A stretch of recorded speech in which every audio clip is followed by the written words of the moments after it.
Bien, señoras, señores, queridos amigos, buenas tardes. Intuyo que José Veneroso Santos pertenece a esa especie de hombre dotado de una curiosidad insaciable. Por eso, su deseo de conocimiento es creciente y, por tanto, gusta de la investigación y del dato riguroso y exhaustivo, hasta el punto de buscar la precisión minuciosa y exacta, como debe corresponder a todo historiador imbuido de un espíritu científico. Su investigación se mueve en el campo de una diversidad de amplísimo espectro que va desde el análisis y estudio de los factores geomorfológicos hasta el catálogo de especies geobotánicas,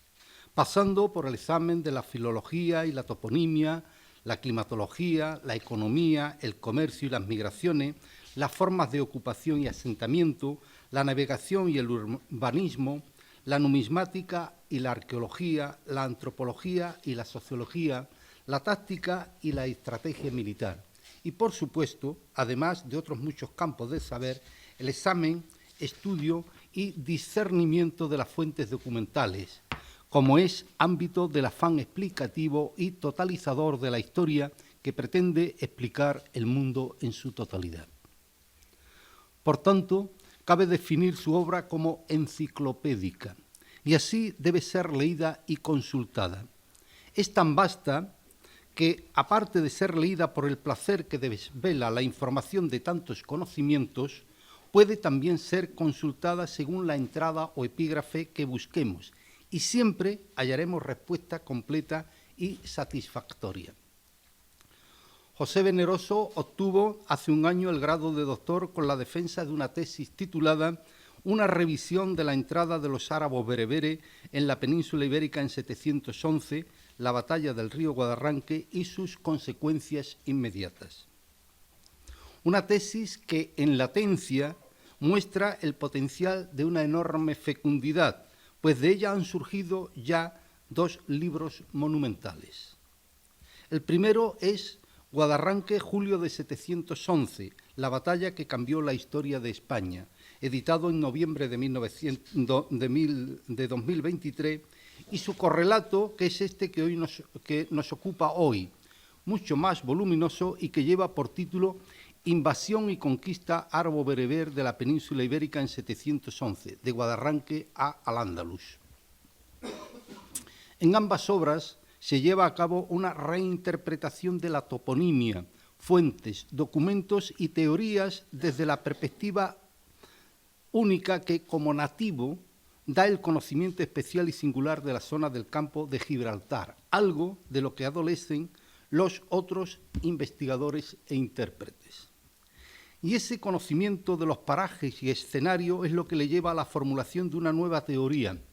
tan audaz como novedosa, y es que la batalla decisiva que franqueó la entrada de los musulmanes a Hispania no tuvo lugar en las cercanías del río Guadalete, como tradicionalmente se venía aceptando, sino que esta batalla decisiva tuvo lugar junto al río Guadarranque. Así que a partir de su investigación cabe hablar de la batalla de Guadarranque y no de Guadalete.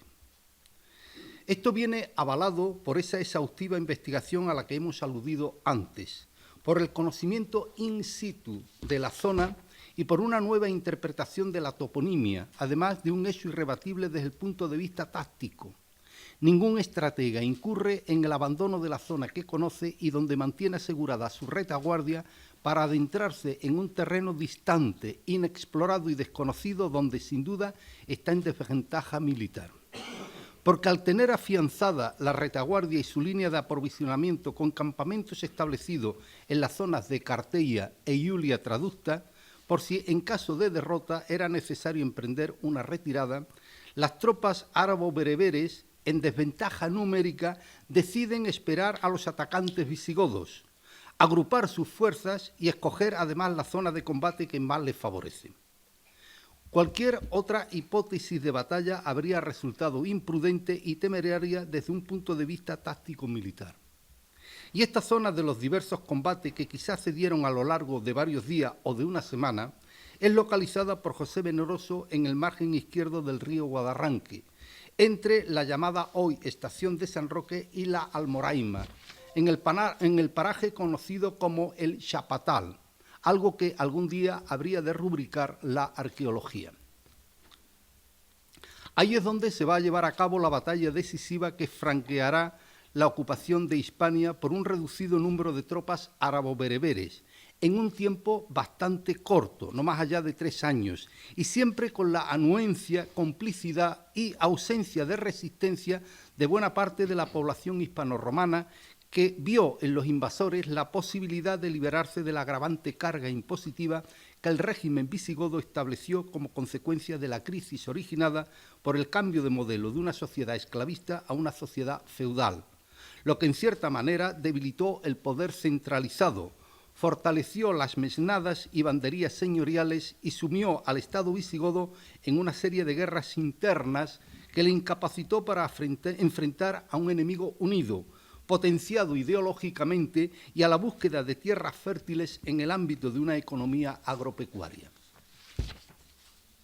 Hay un dicho muy extendido que dice que la historia la escriben los vencedores. Y no es cierto. Los vencedores solo escriben propaganda. La historia la escriben los historiadores, solo que los historiadores necesitan de distanciamiento temporal para poder abordar el estudio de los acontecimientos sin sesgos contaminantes ni apasionamientos ideológicos. El historiador necesita alejarse del bosque para contemplarlo en su extensión y evitar que en su proximidad un árbol le impida ver al resto. Esa proximidad puede ser distorsionante y su explicación corresponde más bien al campo del periodismo. Por ejemplo, una historia del suarismo, del felipismo o del aznarismo es imposible de realizar todavía, aunque muchos manuales académicos se empeñen en explicarlo, por la sencilla razón de que buena parte de los actores aún están vivos y que los archivos secretos aún permanecen clasificados, velados a la investigación, por lo que esos relatos son más factibles dentro de la especulación o de la crónica periodística. Ahora bien, si es cierto que la historia requiere distanciamiento de los hechos y del tiempo, también es cierto que un excesivo distanciamiento puede alejarnos de las fuentes y hacernos incurrir en el campo de la arqueología. En este sentido, ese necesario distanciamiento nos permite abordar la investigación con desapasionamiento ideológico, solo con la objetividad que nos dan las fuentes, aunque esas fuentes, como en este caso, dejen ya de ser en buena parte históricas para convertirse en arqueológicas. De este modo, podríamos calificar a este estudio como una obra histórico-arqueológica, en el que las fuentes documentales son ya remotas y en muchos aspectos secundarias e indirectas. Y ante la carencia de muchas de ellas, lo que cabe realizar a la luz de un análisis exhaustivo de las mismas es la hipótesis de una nueva reinterpretación de los hechos y cómo estos han podido ser interpolados intencionadamente o por apatía a lo largo del tiempo. Y esta nueva interpretación es lo que ha realizado magníficamente José Veneroso en esta obra que hoy nos presenta. Obra tanto esta como la anterior que va más allá del estudio histórico y nos plantea una hipótesis absolutamente original y sugerente, que a buen seguro nos va a cambiar el enfoque de este periodo de la historia de España. Por lo tanto, felicito al autor por el acierto de su obra y recomiendo enfervorecidamente la lectura tanto de este libro como del anterior. Gracias.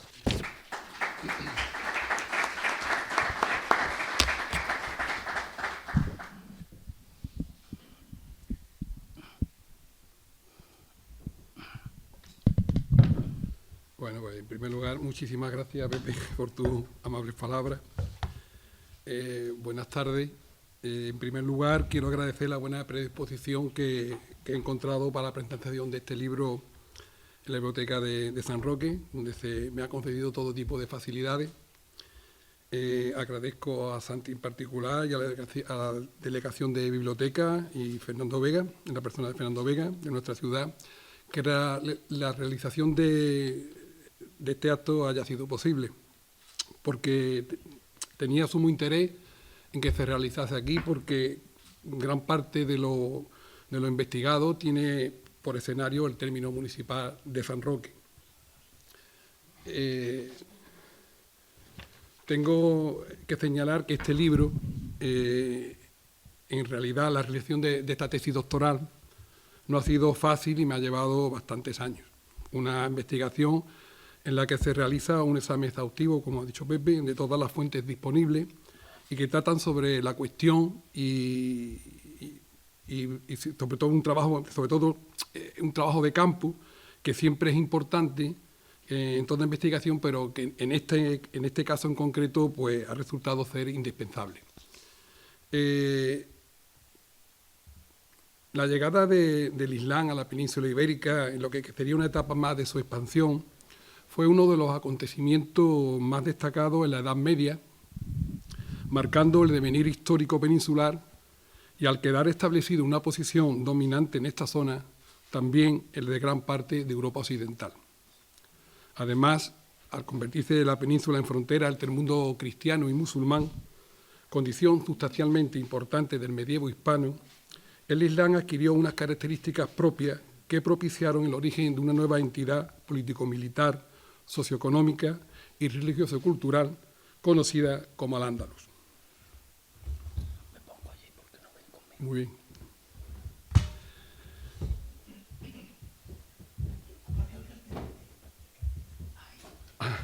Vale. Entre las principales motivaciones para emprender esta investigación, destaco la necesidad existente de que se realizase un estudio exhaustivo y profundo sobre la problemática abordada en una tesis doctoral titulada «Una revisión de la entrada de los grupos árabo-bereberes en la península ibérica en 711, la batalla de Guadarranque y sus consecuencias inmediatas». Un estudio que fuese realizado por investigadores de la comarca y desde la perspectiva que le concedía el conocimiento del escenario geográfico en el que tuvieron lugar gran parte de los sucesos en 711.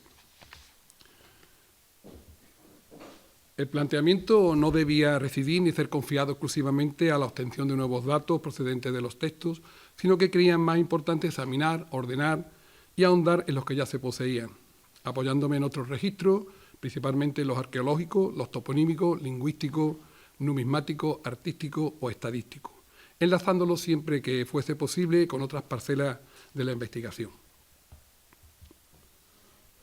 De este modo, al contar con la ventaja de conocer toda la zona, en particular los alrededores de la actual bahía de Algeciras, la línea de costa circundante, en concreto nuestro litoral de Levante,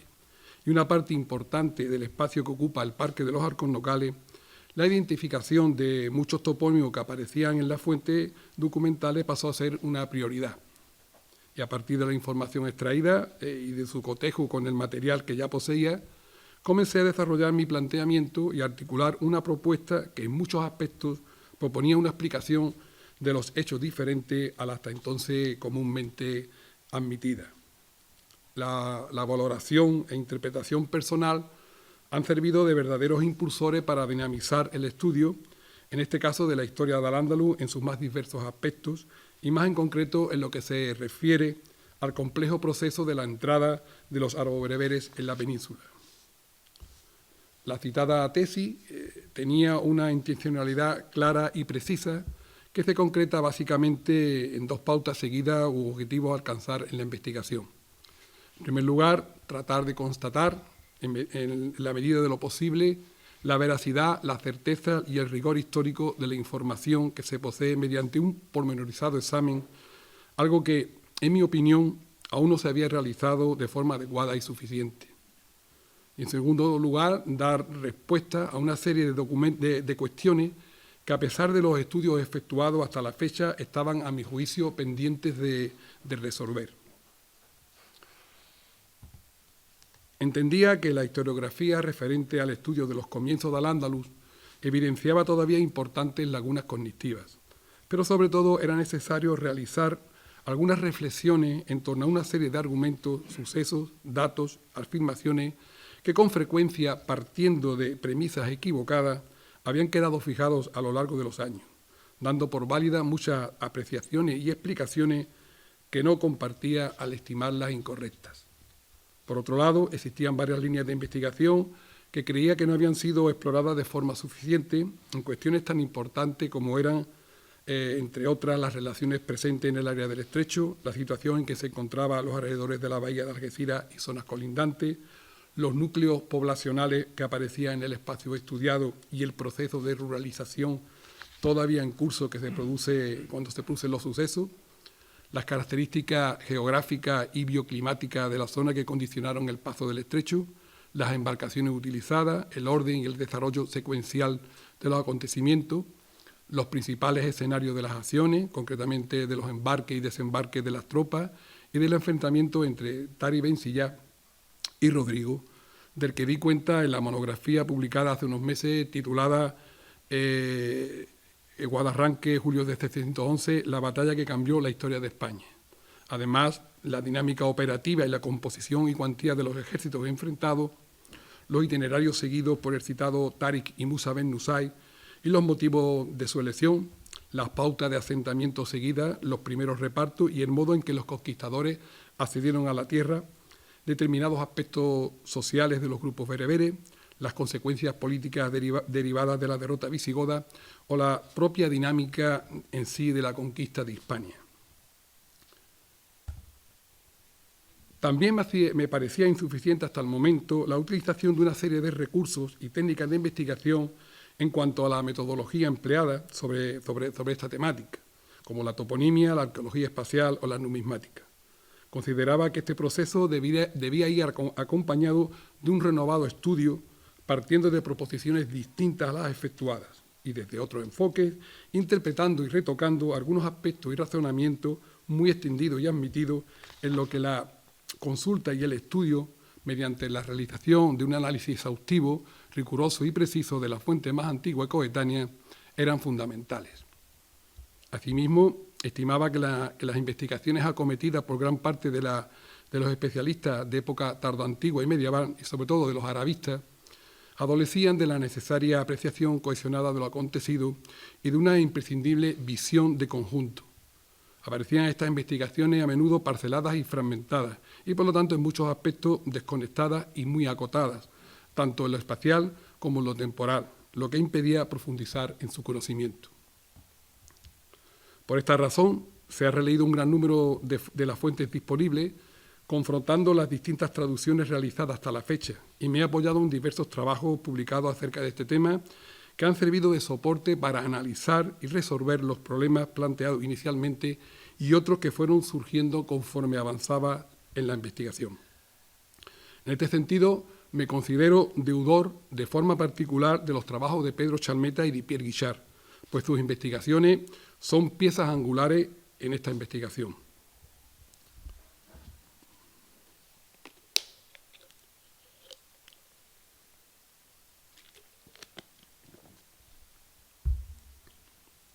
Este libro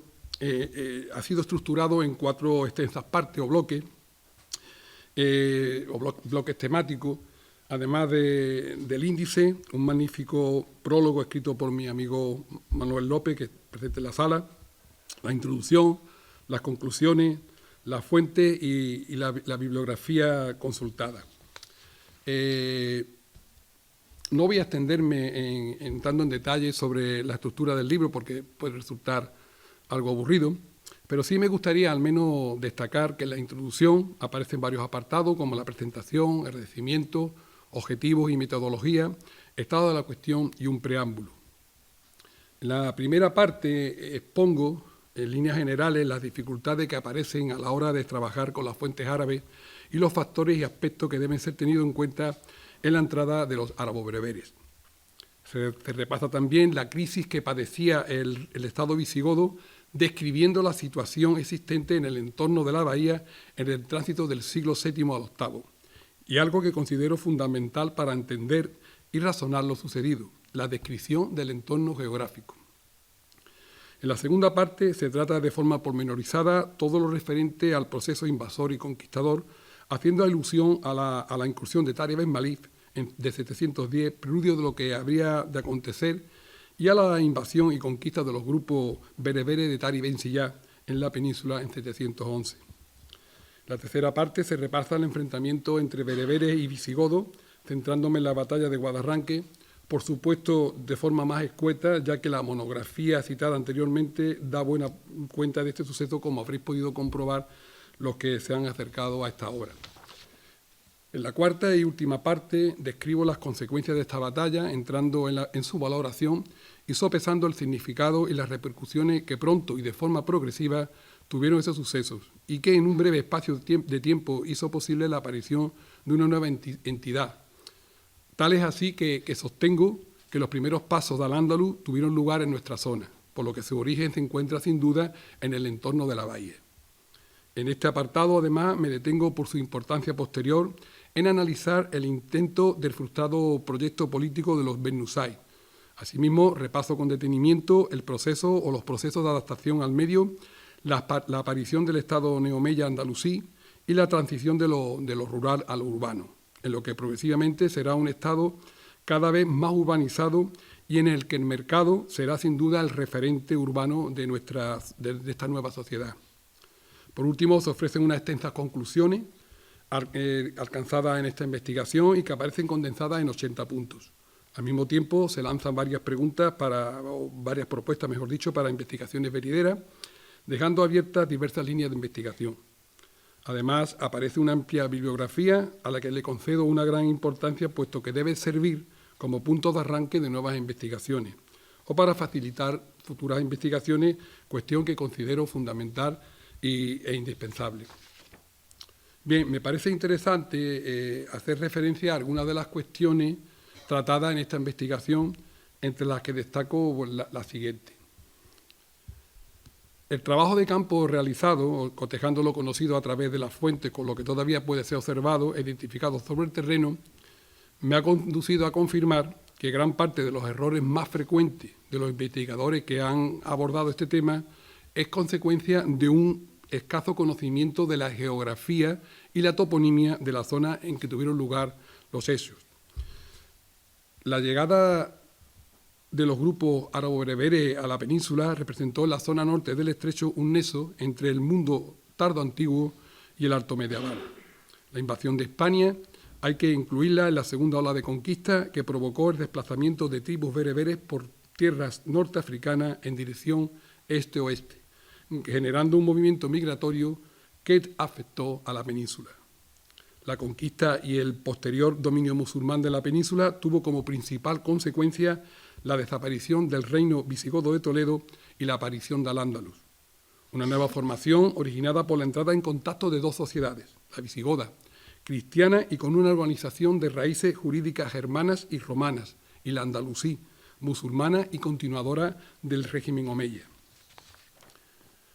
De forma previa a la conquista musulmana existía una intensa relación entre las dos orillas del estrecho de Gibraltar,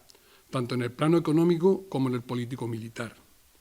Esta zona contaba con una considerable población y, aunque bajo el dominio político-militar visigodo, continuaba tutelada por los bizantinos en lo sociocultural, mostrando su población una mayor conexión desde este punto de vista con Bizancio que con Toledo. Igualmente, mantenía una serie de actividades económicas que en gran parte eran controladas por comerciantes bizantinos. Un comercio que solo fue interrumpido tras la invasión musulmana. Las antiguas posesiones bizantinas en el área del estrecho, que habían quedado adscritas a una circunscripción territorial en poder del cónsul Juliano, fueron tomadas por Rodrigo, en aquel entonces duque de la Bética. Córdoba siempre aspiró al control de las transacciones económicas que se efectuaban desde la península a tierras africanas en el entorno del estrecho. Destaco como principales enclaves de la emisión y recepción de productos a Traducta y Baelo en las costas peninsulares y a Septen y Tingi en las norteafricanas. El reino visigodo presentaba en el tránsito del siglo VII al VIII una gran inestabilidad, hallándose inmerso en un claro proceso feudalizante como consecuencia directa de la desarticulación del sistema esclavista y la aparición de otras formas de dependencia. En la entrada y posterior conquista de la península, el protagonismo fue bereber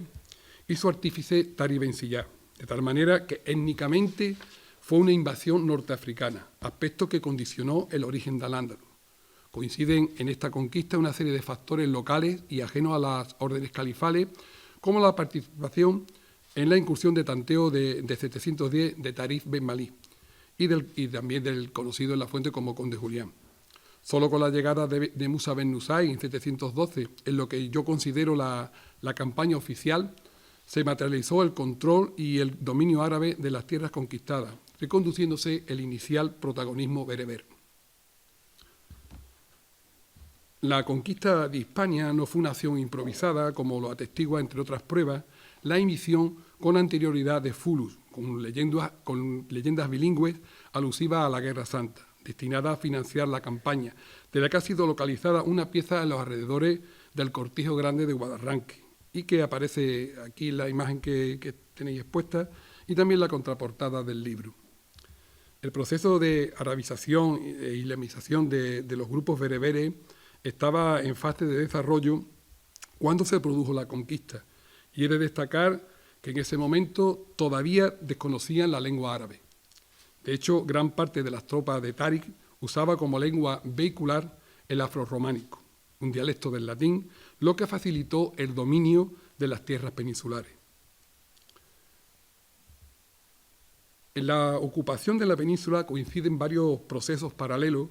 que denominamos conquistador o invasor, expansivo y migratorio. Todos se dan de forma simultánea y tienen su origen directa o indirectamente en el avance musulmán por el norte de África. Existen además dos razones que explican y argumentan dichos procesos. Una ideológica o religiosa, el Islam como idea fuerza, materializada en la yihad, y otra económica, básicamente la consecución de botín y recursos como medio fin. Aflora también un interés socioeconómico por la posesión de tierra que en el caso bereber se materializó desde un primer momento en la zona estudiada. Los árabes consideraron la península y principalmente como un territorio para la explotación de recursos, mientras los bereberes lo veían como un espacio para la colonización. Existe asimismo en la acción musulmana sobre la península un objetivo más próximo e inmediato, como es la recuperación de las antiguas posesiones del conde Julián, que fueron arrebatadas por Rodrigo para hacerse con el monopolio comercial que ejercía el comes a uno y otro lado del estrecho. Es por lo tanto una operación de corto alcance en el entorno de la bahía, lo que es confirmado por el reducido número de tropas movilizadas, mayoritariamente a pie y sin apenas caballería. Así, la ayuda prestada por el conde de Julián a los árabes bereberes en la entrada de la península hay que relacionarla con su interés en recuperar las posesiones perdidas, en particular el entorno de la bahía, erigiéndose así en el elemento dinamizador de los acontecimientos. En la incursión de Táriq fue determinante el hecho de que Rodrigo se hallase combatiendo a los vitisanos en el norte peninsular, lo que facilitó la operación militar árabo-musulmana, al quedar prácticamente desguarnecida la zona de la bahía. Las tropas bereberes se hacían acompañar por las familias que tenían la intención de establecerse definitivamente en las tierras conquistadas, algo que con anterioridad no había ocurrido de forma tan considerable y que en este aspecto convierte al Andalus en una excepción. En las operaciones de 711 descartamos Gibraltar como principal punto elegido para los desembarcos. Al ser rechazado en su primer intento de desembarco previsto en los alrededores de Cartella, los bereberes fueron obligados a utilizar otra ruta alternativa hacia la zona de Borondo-Guadalquitón en el litoral mediterráneo. Si bien antes tomaron una atalaya existente en la parte más alta del Peñón de Gibraltar. Los desembarcos fueron realizados de forma progresiva y escalonada en una operación bastante compleja que tuvo una duración entre 1 y 2 meses, utilizándose un número mayor de naves que las citadas en las fuentes. El inicio de la operación de Táriq tuvo lugar en los últimos 10 días del mes de abril de 711, cuando mejoran las condiciones climatológicas para la navegación en la zona, y su finalización en la segunda quincena de junio. Desde entonces y hasta mediados de julio se completó la llegada de las tropas reclamadas por Táriq ante la inminente batalla con Rodrigo, que tuvo lugar en la segunda quincena de ese mes, coincidiendo con el Ramadán. El factor estratégico militar es determinante en la localización del enfrentamiento, Es indudable que para un ejército de las características del bereber sería sumamente arriesgado presentar batallas alejados de sus campamentos, en Guadalete, en La Janda o en el río Barbate. Así, Táriq no salió al encuentro de Rodrigo y permaneció en las inmediaciones de la bahía, lo que le permitió agrupar las fuerzas, no ampliar las líneas de aprovisionamiento y elegir el escenario que más le favorecía para la batalla a orillas del Guadarranque, un lugar que facilitaría también una posible retirada, lo que denota la prudencia del bereber. Sostengo que el término lago, la albujaira de los textos árabes, forma diminutiva del étimo bar, es una extensión de agua, un mar pequeño, una bahía o ensenada. Así, admitiendo que el término albujaira se corresponde con bahía y desplazando la acción a la bahía de Algeciras, identifico el Guadarranque con el río del lago. Al relacionar los tres primeros emplazamientos que ofrecen las fuentes para la batalla, Traductini Promonturis, Guadigun Jaquín y el lago, el río del lago, respectivamente con Gibraltar, Guadarranque y la bahía, todo se articula y coincide. Y estas referencias, estos tres topónimos, solo pueden ser relacionados a su vez con un lugar, con un paraje conocido como el Chapatal. Un lugar que si nos atenemos a los datos que aparecen en la fuente, que indican que la batalla tuvo por escenario una planicie a orillas de un río y a poca distancia de la costa y de los montes de Traducta, es decir, la bahía y Gibraltar. Así nos es confirmado de forma indirecta. Los partidarios de Bitiza no se presentaron en el campo de batalla. De este modo, más que una deserción, lo que hubo fue una omisión de auxilio en perjuicio de Rodrigo. Y los musulmanes contaron también con la colaboración de buena parte de la población peninsular desfavorecida con el orden visigodo existente, lo que explicaría el rápido proceso de aceptación de las nuevas estructuras socioeconómicas árabes, algo en lo que sin duda el caso de la península ibérica es singular. El enfrentamiento tuvo una duración aproximada de 3 a 7 días. La derrota de las tropas visigodas fue total y absoluta, abandonando el escenario de la batalla a las desbandadas. Una vez alcanzada la victoria, los alrededores de la bahía fueron el primer territorio dominado, organizado y repartido por los bereberes, dando lugar pronto a la proliferación de asentamientos. Los repartos de tierra tuvieron como objetivo fundamental la consolidación de una retaguardia. Tras lo acaecido en Guadarranque y Écija, Táriq se dirigió en primer lugar a Córdoba y luego a Toledo, culminando así la conquista del reino visigodo.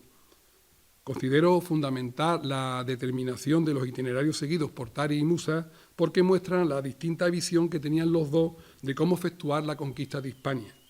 Táriq a través de pactos, Musa por medio de las armas.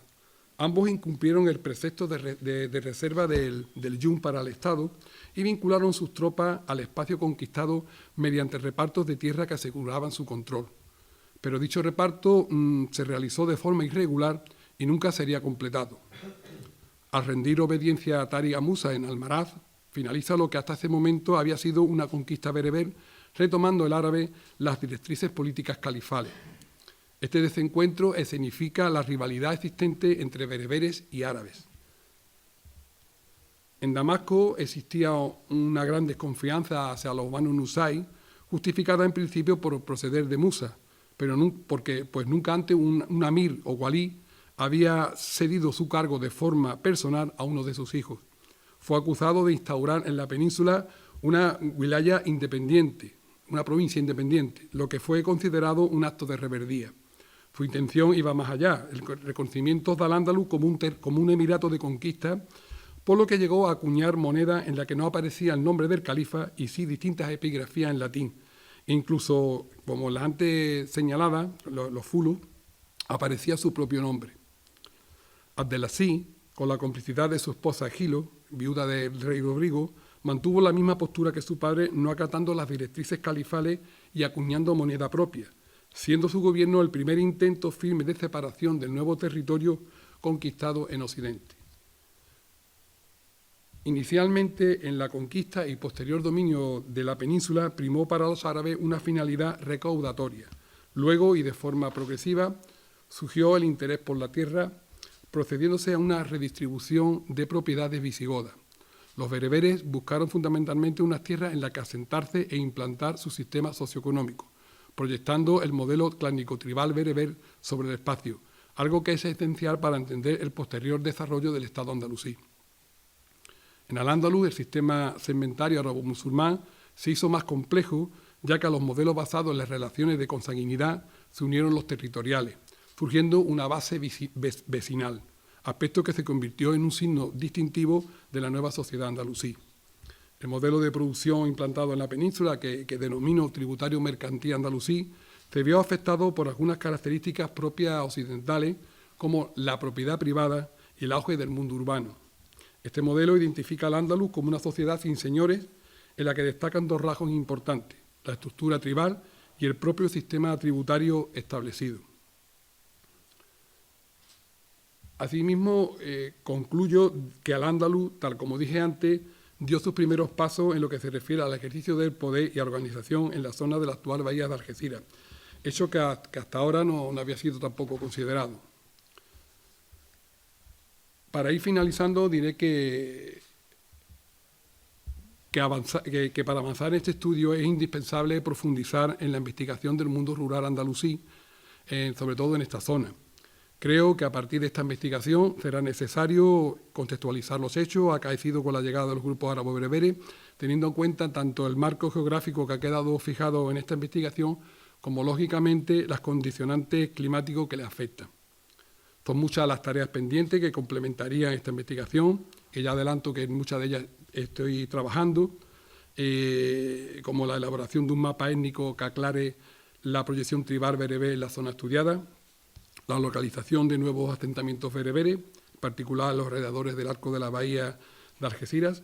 la prosecución en el estudio de los asentamientos rurales, la realización de una clasificación completa de los asentamientos localizados hasta la fecha, el estudio del ámbito doméstico en el mundo rural, la identificación y estudio de sistemas hidráulicos, además de la localización, recuperación y examen de monedas que se hallan dispersas y en colecciones privadas, el análisis de la cerámica paleoandalusí y su estudio comparativo con la tardorromana, y la investigación en torno a la navegación árabe en el tránsito del siglo VII al VIII, en particular en el área del Estrecho. Todo esto debe ser abordado en un futuro inmediato y tendrá que sustentarse en la utilización de recursos y técnicas de investigación como la arqueología espacial o del paisaje, la numismática, la toponimia o el estudio de los precintos de época de conquista, entre otros, lo que es fundamental para poder seguir avanzando en el conocimiento de Al-Ándalus en general y del espacio abordado en esta investigación en particular. Además, existe todavía la necesidad de realizar un análisis integral de la historiografía cristiana y musulmana, cotejándola y observando los vaivenes interpretativos a los que ha sido sometida. En este sentido, desde hace unos años podemos comprobar un resurgir de la teoría negacionista de la conquista árabo-musulmana de la península, formulada hace ya tiempo por Ignacio Lagüe y que ha encontrado en una serie de autores como actuales, autores catedráticos de Sevilla en concreto, como González Ferrín, un fuerte apoyo, que dicho sea de paso, yo comparto algunas de estas cuestiones, pero a mi parecer existe una manifiesta intencionalidad en la recuperación de estos antiguos planteamientos que ahora se ven condicionados y afectados por el presente, lo cual es sumamente grave porque se tiende a manipular la información, intentando escribir una renovada historia del Islam en el Occidente y queriendo desvincular el origen del Al-Ándalus de los sucesos de 711. Por lo tanto, es imprescindible continuar profundizando en el análisis de los orígenes del Al-Ándalus y especialmente la evolución de esta sociedad musulmana en Occidente.